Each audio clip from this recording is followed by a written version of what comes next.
Welcome to Finish or Fail. I'm watching Slow Loop. I don't need to pay attention to it. This is the video series where I catch up to anime that I started or intended to start in 2022 and then never got around to finishing. So I put them through a random number generator, watch whatever comes up, and see if I get to the end or not, and then talk about it afterwards, whether I do or not. Except my life is extremely disorganized, and so uploads of this have been sporadic, despite me making actual progress on it. So I'm going to start talking about Yofukashi no Uta, which I started watching in March, and then actually completed in June, and I am just now compiling and editing and uploading onto YouTube in September. Fun!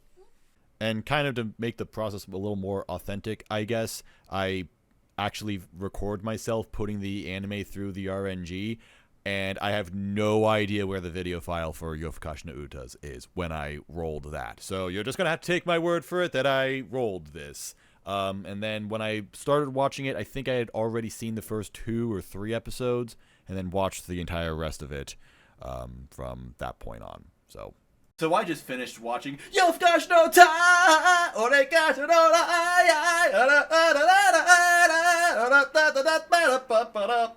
or however it goes. That song is amazing. Let me tell you how bad I am at this, though. This whole finish or fail thing was meant for me to be watching anime more often, more frequently, catching up to the stuff that I, didn't finish in 2022. So when I started, when I landed on Yofukashi no Uta, that was specifically, I have it down right here. I had just come home from the Under Oath concert.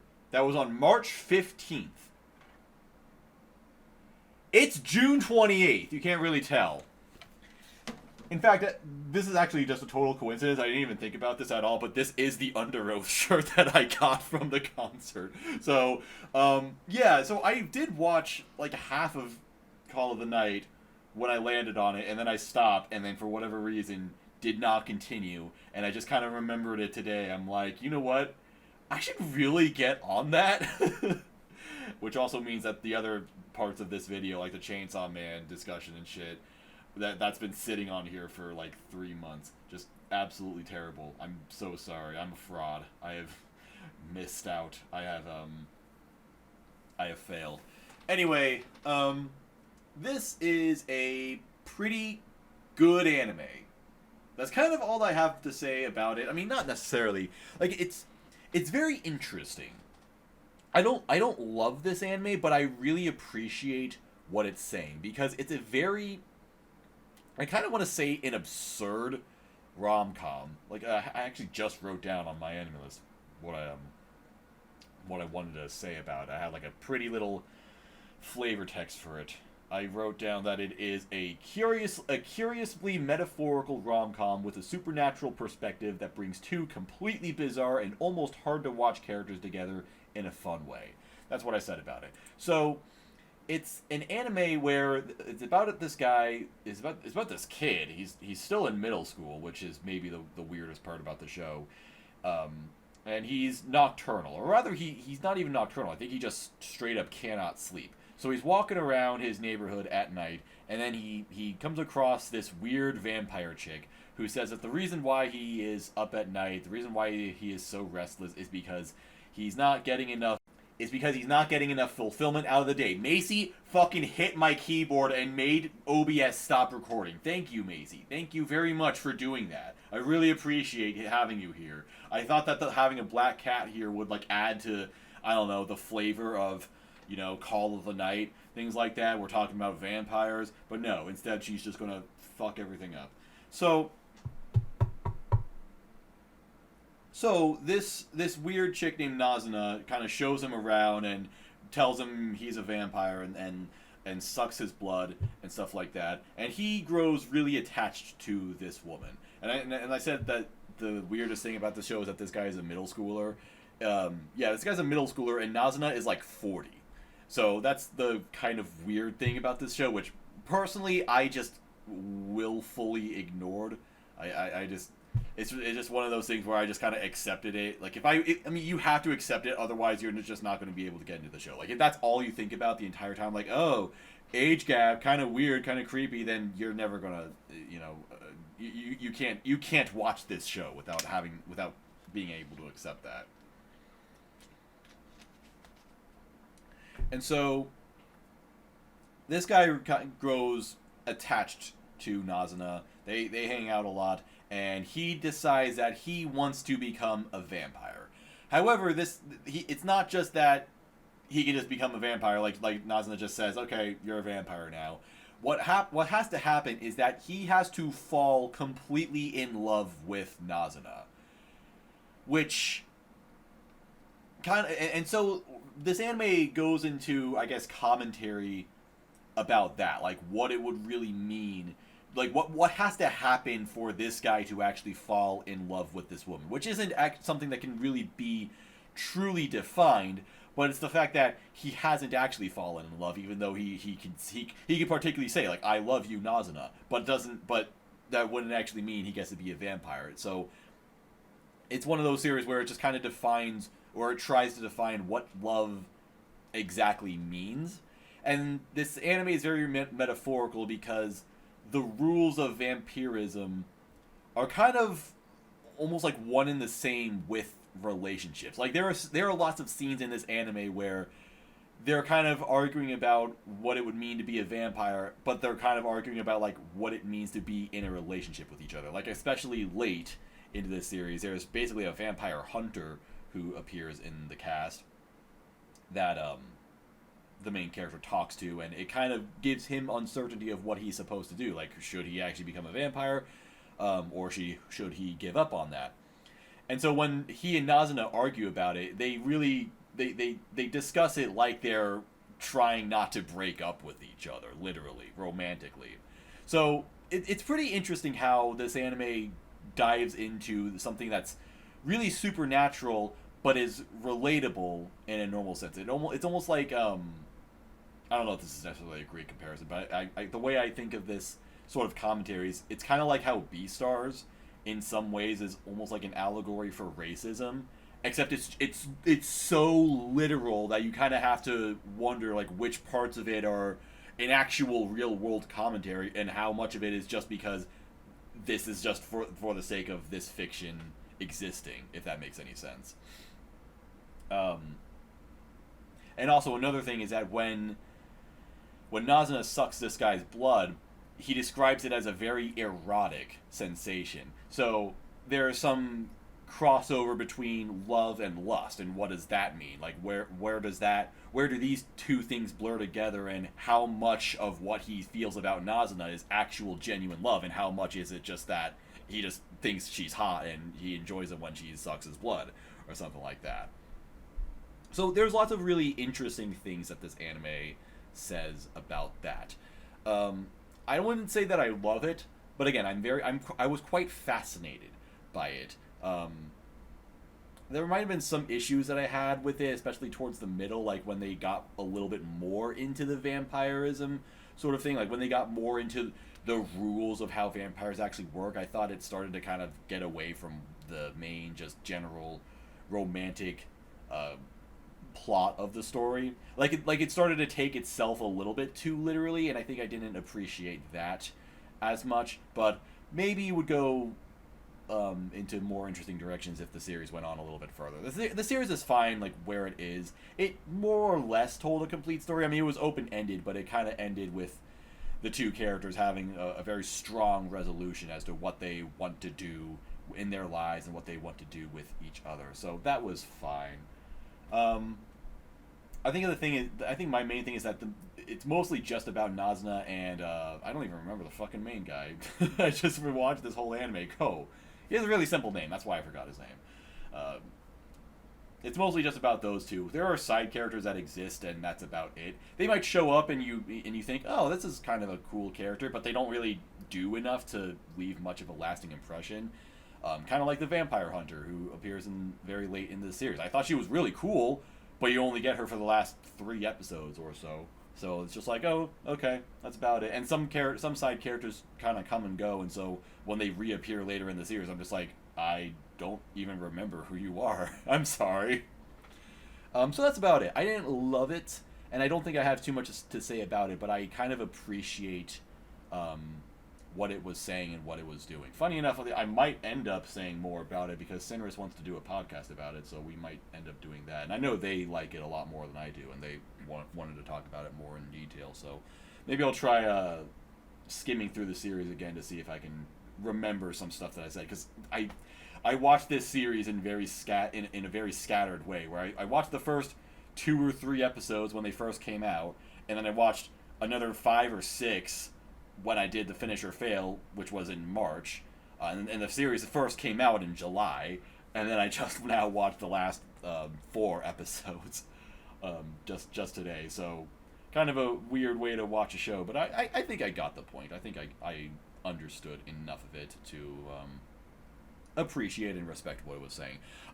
Really, really great backgrounds. I like the way the show looks in general. It's actually directed by the person who made the Monogatari anime, or directed the Monogatari. Not the person who made Monogatari. The director of the Monogatari series, at least a significant amount of it, and it definitely shows in some ways. Although it isn't so heavily shaftified like some other series that are made by ex-Shaft people would, kind of like almost like Fire Force. Like Fire Force feels more Shaft than this anime, believe it or not. I think this person also directed the Book of Vanitas. I could be wrong about that, but I think I remember. I think at least a Monogatari director also did the Book of Vanitas. But yeah, really, really great like scene compositions in general. I still remember the very first episode where Nazuna and Ko are in an elevator together, and even before it's explained that Nazuna is a vampire, there's a shot of them in this elevator, and it's kind of like this angled top-down view where you kind of get the full elevator room, but the characters are at a weird angle, and there's a mirror in the back of an elevator, and you can see Ko in the mirror, but not Nazuna, and it's just such a freaking awesome shot that I loved that. It does have some Monogatari-esque moments, though, especially late, like whenever the vampire hunter shows up, the series kind of becomes like it goes full Monogatari almost. But yeah, it's a really interesting scene composition. It's just great direction overall. There's not a lot of animation, but there are times when it will be really well animated. Really unusual sense of character design, but in a way that I appreciate. Like, I don't think Nazuna is particularly attractive. Like, I am definitely not into her, but I like the way she looks, if that makes sense. Like, I'm fascinated by the way she looks. Her hair is very strange. She's wearing some fucking terrible, like, leather bra, or like a leather sports bra or something. It looks weird, but again, it's like, okay, sure. Like, it just works for that character. I think this anime really adapts the mangaka's style, almost like 1-to-1, where the line art is not particularly perfect, so characters can kind of come off really lanky looking. Someone like the anatomy will be kind of weirdly angled, like weird complaint. This isn't even a complaint, just like a weird thing to bring up. But like all the girls' boobs will be like really conical. They'll be like triangular almost. They're just angled in particularly weird ways that are not really attractive, but it's interesting, and it just kind of works for the show. And everyone just kind of has these weird looking faces that, you know, and that's just the way the guy draws. So the anime adapted that, you know, just perfectly, basically. So yeah, really interesting character designs, and again, really, really great backgrounds, if I didn't get that across. Just a really, really good looking show as well. Also, really good soundtrack. Just great music overall. I'm not super into the OP, but I do kind of like it visually, because I didn't notice this until really late, until like the last couple episodes, but all of the lyrics of the OP fly around on the screen. I didn't really... I think I just wasn't paying attention to when I was watching the OP earlier, and I did skip it a few times, admittedly, because again, I don't love the OP. But yeah, it's kind of like a weird, cool music video. like a literal music video in this, just starring all the anime characters. Because nothing that happens in the OP has anything to do with the show, really. It's almost like they're just like all the characters are making a movie, and that's just what the OP is. The movie they're making is the OP itself. Kind of weird, but very interesting. The ED is an absolute banger. Apparently, apparently it's a song that had already existed, and the mangaka named this series after that song because they just liked that a lot, and the band was like, "Yeah, that's awesome. You can do that." And then when it came time to do this anime, they're like, "Sure, you can use the song in the anime. That's cool." Just an amazing song, honestly. Yofukashi no ta. And just in the back and the soundtrack as well has lots of like lo-fi hip-hop beats to study and chill to. That's kind of what I got from this. It's a very chill anime. I think that this anime, I'm glad this came out in summer of last year, and I guess it's good that I finished it now when summer is just about to start. I guess summer technically has started. It's late June. This is like a good summertime anime. That's kind of what I felt about it. Like, it felt very warm, but it also felt, in a way, relaxed. And just, summery. If that makes any sense. Does that make any sense? Is what I'm saying making any sense? Do you think? What do you think about this show, Macy?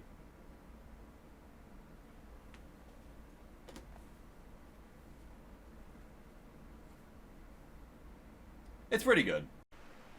This was not part of the finish or fail. I just felt like doing this myself. But I finally finished Mob Psycho 100 Season 3. And by that, I mean I literally just watched one episode. I had it on hold and I only needed to see the last episode. Although I did go back and watch most of episode 11 to get myself caught up to like what had happened just before that. And I think the reason why I didn't watch the last episode immediately when it came out or whenever I should have watched it is because I just really did not like the way the series was ending. Like, I seem to be alone in this, I think, but I really feel like Mob just jumped the shark at the very end. Like, I was...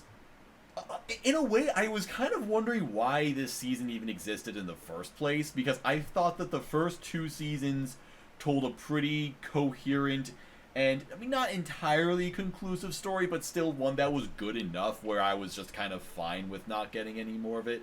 Now, that's not to say that Season 3 doesn't have reasons for existing, because it does develop Mob's character pretty well, and it does tie up some kind of loose ends, like with Dimple trying to take over Mob or something like that. The giant broccoli that appeared at the end of Season 2, that was pretty cool.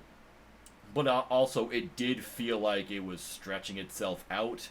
Like, the episode with the aliens, I'm like, what was the point of this? Did we really need this episode? I guess it's good that, I mean, look, it's okay every now and then to have episodes that are just kind of inconsequential to the plot. Like, those can be fine, they can be kind of fun. I didn't really like this episode just in and of itself, and it also had no bearing on the plot, so I don't know. That's kind of fine, but the last 3 episodes of this series were truly strange to me, and the one time where I'm looking at this series going, did you really need to do that? Like, why? What was the point of this? And I mean, there is a little bit of a point to it, but I am kind of thinking, did you have to be so ridiculous with it? So, spoilers here, but basically the final thread that needs to be tied up with this series is that Mob has a crush on this girl, so he's going to go confess to her. And so he's on his way about to do that, and then suddenly, actually, he saves a child from getting hit by a car, and he gets hit by a car instead, and seemingly dies. So that's interesting, but then this causes his psychic powers to completely unleash. So it's not entirely clear, even now, at the end, like, what is the cause of Mob's psychic abilities and, like, what the sort of thing inside him really is. But there have been moments in this series where his powers will unleash in this completely out of control way, almost like some kind of weird entity lives within inside him. Yeah, okay, lives inside him. So that once again happens, but to an even greater degree than what we've seen before, where now it is completely out of control. It starts destroying everything around him. All the other characters in the cast show up, and they try confronting him, and they get completely blown away. And the whole point of it is basically it's just kind of like Mob's own pent up, not even necessarily anger, but like anxiety and loneliness being unleashed, and also the fear of being invalidated by Tsubomi, the one, because the Mob kind of has this internal conversation with this entity about like what it's doing, and he explains that, oh, it wasn't you who Tsubomi fell in love with, it was me, it was her, it was me, as in the psychic powers itself.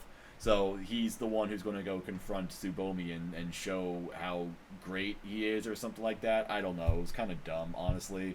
And I mean, this, I guess, isn't too bad of a plot thread, but still, I'm just kind of thinking, why is this so ridiculous? Why is this so completely out of control?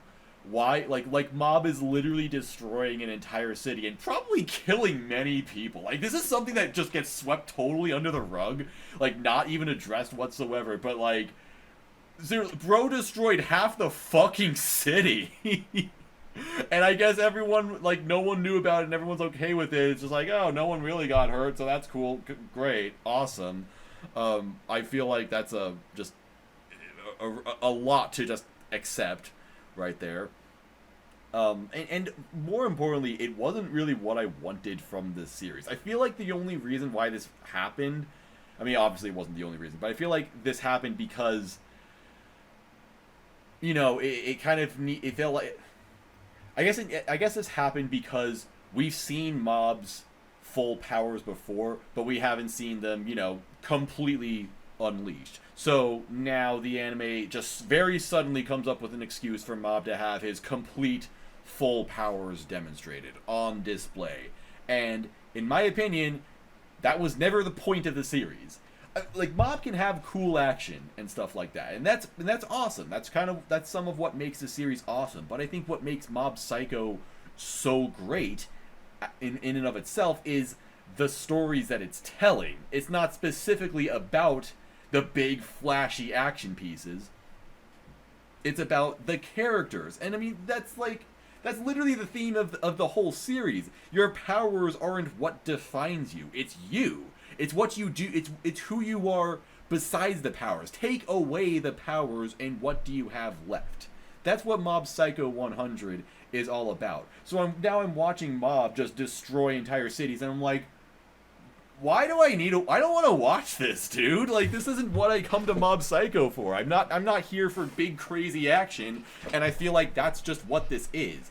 This whole thing is happening because big crazy action needs to happen, so we can have the cool crazy animation, so we can have the cool power, the cool shonen power scaling and stuff like that. So every character who has ever appeared in the series can attempt to fight Mob at full power and all that. And I just did not care for it whatsoever. When it was over, I'm like, okay, you could have done that without all of that extra nonsense, and I think that the series would have still been all right. I kind of feel like this whole season 3 could have been cut in half. You could have taken away like half of what made this season what it was. Like, basically give me the first few episodes all the way through the, like, when the giant broccoli appears and there's like the psycho helmet cult and stuff like that, and whatever appears with that. Yeah, that was all pretty good. And then once that was resolved, just go to Mob needing to confess to Tsubomi, and that's all the series needed to do. Like, that's all I wanted from this series. I didn't need anything else. And I guess I kind of got that, but it was still so roundabout and unnecessary that I just felt like it was really unnecessary. Like seriously, those last 3 episodes or so were just out of pocket, and I don't really appreciate them. I don't know. I feel like maybe I'm alone about this because everyone else just loves Mob and is like, yeah, Mob's like the best series ever. So I mean, it's still good. And even if I don't like this third season, like this season wasn't bad or anything. I think I'd give it a 7 or so. So that's fine. And then the first 2 seasons were just absolutely phenomenal. I just think it's compared to what I've had before. I just felt much less strongly about season 3 than the past 2 seasons, and I felt like it ended in a very, very weirdly over dramatic and over the top way. That's not what I come to this series for, but it still told some pretty good stories. So I'm glad that Mob now has a proper conclusion, I suppose. So that's about it. So I have no idea when I'm going to get back to doing this, but I might as well update it for whenever I do that. Yofukashi no Uta is off. Who the hell's Lux? I'm watching AJ. Anyway, so there's that, and then also, oh, Dr. Stone OVA. I watched that. I didn't even know that was on there. Oh, okay. Well, I watched Dr. Stone season 3, so that also had to include the OVA. So that's gone too. I didn't know that was on there. Sweet, let's go. And I got to get where the hell is it? Mob. Where's Mob? Where's Mob? Mob is not even on here? Oh my god, I included Mob in here and it wasn't actually on the list? Okay, whatever. Well, there's that. Hang on. Okay, typed it in. Okay, I got 43 left, so between 1 and 43. Just give me 1. And let's go. Number 10. Number 10 is going to be Cyberpunk Edgerunners. All right, man, we are getting the heavy hitters out of the way early. So a lot of this list is going to be difficult to get through later on because we already got Made in Abyss. Oh wait, did I have Made in Abyss on here? No, we already got Kaguya. I already got Mob, even though it didn't technically count. I mean, I don't know. I like aside from this, I don't know how many other shows I'm gonna really enjoy on here. I feel like there was another anime that I watched as part of this that was like a borderline anime of the year. Let's add the last one. But I don't know. I think if anything could challenge Kaguya and Mob, or not Mob, fucking Kaguya and Made in Abyss for anime of the year, it would be Cyberpunk Edgerunners. So we will have to see. But yeah, I get to finally watch this now. I finally watched Cyberpunk Edgerunners like 2 months after I said I was going to watch it. In fact, my room is different now. My webcam is angled differently. Things are different because it's literally been that long since I said I was going to watch Cyberpunk Edgerunners. My mental priorities are fucking all over the place. I need extreme help immediately, but I'm unable to get it. So I'm watching. I finally watched it. And it was great. It was awesome. It lived up to the hype that I had for it. It's maybe like the first good Netflix anime that has come out since Devilman Crybaby, and it shares lots of similar qualities with Devilman Crybaby. Like when I saw when Devilman came out, I'm like, okay, I hope that this is what Netflix will encourage. It will encourage people to make off the rails, fucking insane, violent anime where it's just like no holds barred. Whatever restrictions occur with TV anime, they're gone with Netflix, all right? So we can have extreme gore, we can have characters swearing every other word, we can have sex and drugs and all of this other, super edgy shit that TV anime will stray away from. It's hilarious. A couple days ago I was catching up to Spy Classroom, and I shit you not, there's an episode in the second season where basically the little conflict is that there's like a drug deal going on for weed.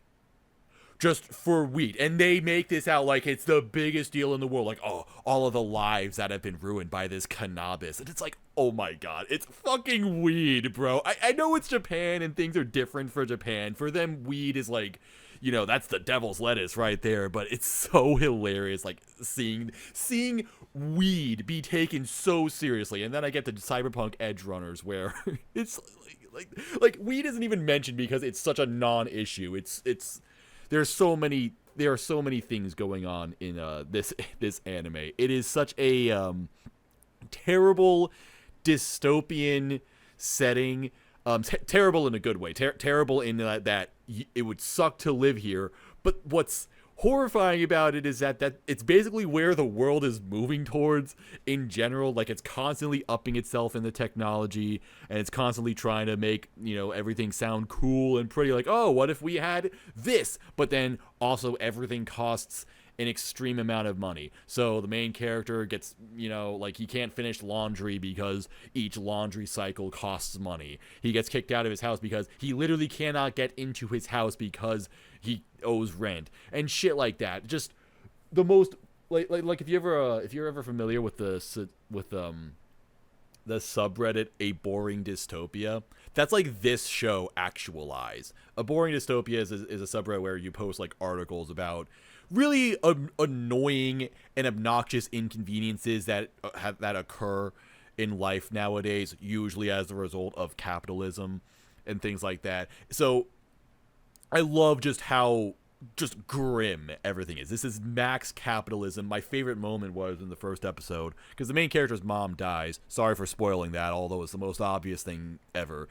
It's really easy to spoil this series because, frankly, everything that happens in this series is extremely obvious. Like, there are plot twists, but none that make me think, oh, wow, I didn't expect that. Everything in this show, I'm just like, yeah, of course that happened. That's, like, the most obvious way for this story to not only make sense, but also remain interesting. And I'm not even really shitting on it when I say that it's obvious, because, I don't know. Sometimes you feel like there are only so many different ways to write a story, and how it's written isn't necessarily the most important thing. Before I get more into detail about that, my favorite bit in the first episode was where after the guy's mom died, she was cremated and all that, and then like the AI robot or whatever was like, your budget friendly cremation service or something. Like, it had this peppy tagline for a fucking funeral service, for a cremation service, just something terrible. And then of course there's always like, oh well, the payment and things like that, just like that's always underneath everything. No matter what it is, it's like, okay, well, here's how much this costs. And like that's how the world is now, but it's taken to a much more alarming degree in this anime, but in a way that actually feels realistic and representative of how things are right now. It's just there's a lot more shiny stuff in this setting, and I love that about it. Very easy to connect to this, and it in a way, I like how this anime ends without spoiling it necessarily, but the way the anime ends, it's kind of like the world remains unchanged. Like, things happen to the characters, but they don't really change the balance in the world. They don't really change how things work. It's just kind of, it's almost like the anime itself is like the people who designed this setting are kind of like, yeah, you know what, everything's fucked and there's nothing we can do about it. It's like these people themselves have given up, because the end of the anime is just like, yeah, shit's fucking crazy and it sucks, and I don't know, live the best you can, I suppose. It's like, all right, well, thanks for the uplifting. Thanks for the vote of confidence right there. What else? But yeah, like I was saying, there's the plot of this anime is really obvious. Not necessarily straightforward. It's very fast, though. It is a very fast-paced anime. I don't know how else to put it. Lots of things happen that are just very obvious. It's like, yeah, of course this thing was going to happen. This character who looks really important was going to die, and it's going to affect the main character in this way, and things like that. The only complaints that I would have is just that I didn't really get too much into the characters. All the characters, the characters were all fine, but no one that I would really come back to all that positively, with maybe a small exception to Rebecca.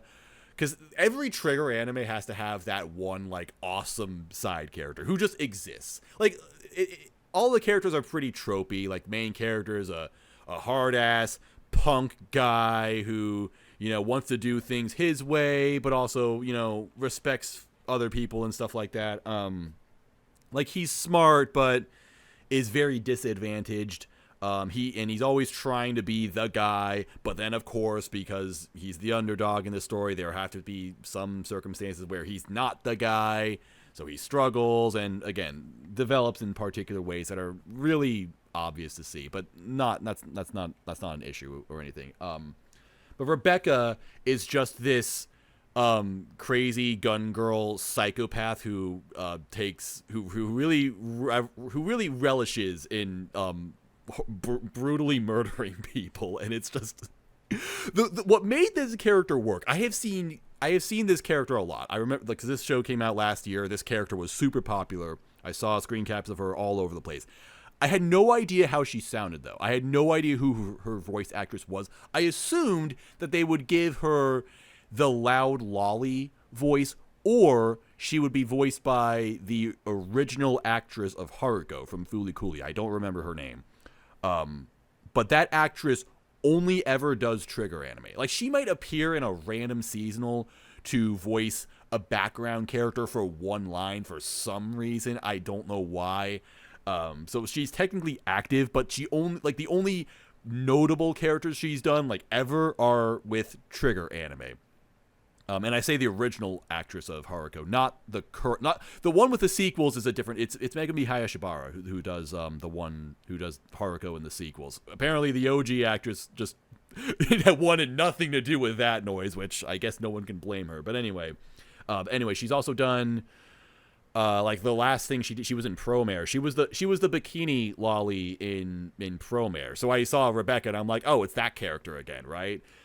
She also voiced No Known in Kill La Kill. That's probably the most notable one. She had she did one of the characters in Luluko. She does like I think Rika's mom in Gridman. So she's around, but she only does trigger characters. So I thought that would be her. I don't think she was in this anime at all, actually. Instead, Rebecca is voiced by Tomoyo Kurosawa, which is one of my favorite voice actresses in anime. It's like she's like everyone's favorite actress in anime because she's so good in everything. She has such a crisp and natural voice to her. She's the voice of fucking Kumiko from Hibike Euphonium and Phospholite from Hoseki no Kuni, and most recently she was the main character in Skip and Loafer. That's who is voicing this fucking unhinged psychopath, and that makes her so much better. The fact that she doesn't have like the loud lolly voice, she doesn't have a gimmicky voice to her, just made the character so much better, and I loved that.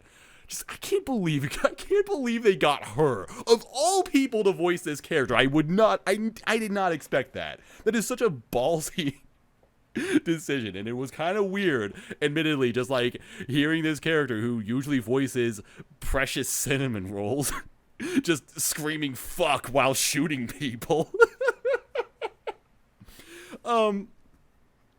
This anime is just so fun. It's so fun. It's so awesome. Like I said, it has that unhinged, just unrestricted feeling that Devilman Crybaby had, and that, older anime used to have. And there really was a time when anime was much more graphic, much more violent, much more gory. And maybe it's unfair to say that Cyberpunk Edgerunners is on the same level as like 90s Madhouse OVAs or something, because I haven't seen them, for one. and the other thing is that those are like, what little I have seen of them is just like, holy fucking shit, man. But still, this anime is fucking violent. Like, when people die, like there is no just like, boom, shot on the head, dead. People just get fucking obliterated in this anime. Like, every single death is horrifically violent. Guys, like, there are so many people in this anime whose faces have just completely burst open, eyes popping out, teeth shredding, tongue in 15 pieces all over the screen, intestines and bones and guts and all sorts of other fucking shit. This anime is nasty, but I love that in anime. I love that in anime because it's so like with real life gore, I don't know, that's one thing, and I can stomach it, but it's a lot more, I guess, shocking when you see it, because I guess it's, more realistic looking. But when you see it in anime, like there it doesn't feel as realistic. Like there's some kind of disconnect where it doesn't really register as like a body tearing apart, but there is something still like so visceral about it that's just it's hilarious to me. I said on Twitter, I guess I'll add the clip to this in the beginning, but like I said, I just love anime that are ridiculously and violently over the top. And like and again, it hits different with this anime because usually gore nowadays is just like, oh look, my arm fucking popped off, woo, blood explosion, crazy. You know, there isn't a lot of like actual detailed graphic gore nowadays. So this anime really scratches some kind of itch. And that's awesome. Like everything about the way this anime looks is awesome. All the effects work. Sorry, had a little burp. Was awesome. The animation, of course, was just fire. More like this fire, boom, because that's the OP. Bam, bam, yeah, haha. I mean, it's Trigger, so you know it's going to be like super well animated. They're going to be really dynamic with the framing, with how the characters look in shots. It's just like Trigger just knows how to make things look iconic. I don't know how to explain this other than that Trigger is always just like, all right, we're going to make an anime, but awesome. It's like everything about like it's like every frame in a Trigger anime has to be so loud. Like they love having those like harsh outlines with like the really rough shading. They love, you know, these like really dramatic angles of characters, and of course just really high quality animation, things looking super fast, lots of really fast looking motion in Trigger anime. So it's like lots of things happening all at once, and a little bit of experimentation every now and then, because now they've got that guy Kai Igarashi who ever since Gridman, they're just like, all right, here's the best episode of the anime. We're going to get this guy to direct it. That's what we're going to do. This guy, there's just, I love that Trigger just has this one particular person who doesn't seem to want to take on any full, you know, project. Like he's literally said that he doesn't want to direct a full anime project. Instead, he just wants to have like one episode in a project, and they just give that to him. They're always just like, yeah, all right, here's the best episode of the show. Igarashi, do your thing. Just fucking work your magic on this. And it's like, and every time it works, it's like, yeah, that was the best episode of the show. The episode that he directed was, I don't actually think he directed, but he storyboarded episode 6 at the very least. But it's like, yeah, that's it. That's the one. That's how you know that you've got quality on your hands. So yeah, even though the story itself, I mean, the story's fun. Like I said, it's predictable, but that doesn't necessarily mean it's bad. It's just kind of basic, but the anime makes up for how fun it is overall. Just the things because the things that are happening are so insane and absurd that it's just like why does this need to have a story? It doesn't need to have a complex story with really, I don't know, deep character arcs, complex character arcs, or anything like that. I feel like that would actually get in the way more than anything. The only thing I would sort of take offense to is that the main girl in this anime was a little too obvious as a love interest. Like, and she's fine as a character. Again, I don't have a problem with her. I just kind of disliked how at first, you know, she's like, oh, here's the hot girl that doesn't look like she doesn't really look like she gives a shit about anything. Oh, but she's actually a total softie underneath. Just, I didn't feel like she really had chemistry with the main character. Like, that's the thing. These two become a couple, and I never really felt like they were a good couple. They just kind of paired up because the anime said so. It's like they go on a couple missions together and then hang out one time, and then it's like, all right, they're dating now. They're fucking now. It's like, I don't know. Again, really like basic storytelling, I suppose. Maybe if this was a 24 episode anime, then we were.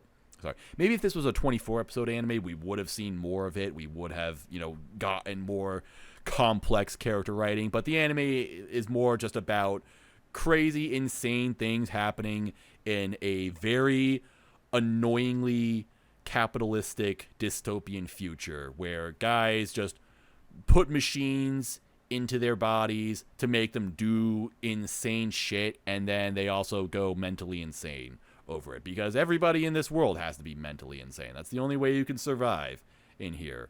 It's just fucking cool. That's all.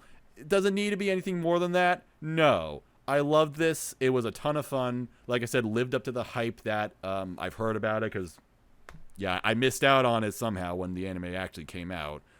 And I'm just now getting to it, but it's like, yeah, I can see why this really popped off. I can see why this popped off so hard that it actually, like, it brought back stocks for Cyberpunk 2077. Like Cyberpunk became good because of this anime. It had like an all-time high of concurrent players on Steam. It boosted sales so dramatically. It's like Cyberpunk 2077 was dead, and then this anime came out and no one had any expectations of it, even though it was Trigger, but everyone was joking like, haha, what if they delay this 2077 times? Whoa!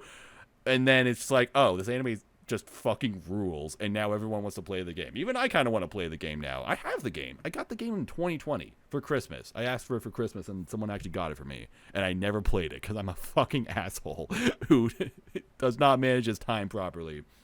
Which is why I said I was going to watch Cyberpunk Edgerunners 2 months ago, and I'm only just now getting to it. But at least I did it, and it was fun. It was very cool. And that's about it. So yeah, good anime. Thanks, Trigger. You know what? I think this reestablishes Trigger as my favorite studio now. It was Shaft for a bit, but now that Shaft is just fucking dead, I'm now ready to say that Trigger is the best anime studio. They've reestablished their throne, especially because one thing that was bothering me about Trigger is that I felt like they were a little too, like, in their comfort zone. Like, they did Promare, and I'm not into Promare like a lot of people. It's fine, but I really did not like how it was a bunch of Trigger and Gainax callbacks, because they already did that with Space Patrol Luluco. So I'm kind of looking at them, and they kind of did that with Gridman as well. That series has a bunch of callbacks. So I'm looking at them with Promare, and I'm like, guys, you're more talented than this. Like, we get it. You made Kill la Kill, and it was a lot of fun. Can you make another Kill la Kill? Don't keep calling back to Kill la Kill. We get it. We've moved on from it. It was 6 years ago. And at this point, it's been fucking 10 years since Kill la Kill. Jesus Christ. But, you know, and the Gridman series is fine. I don't mind the callbacks in that because it's a lot more original and creative. So I'm looking forward to the Gridman movie that is already out. I heard it was pretty nice, but whatever. Anyway, since Promare, I'm just like, all right, will Trigger please do like a new show for the first time in a decade? And here it is. They did it. They finally did a new show.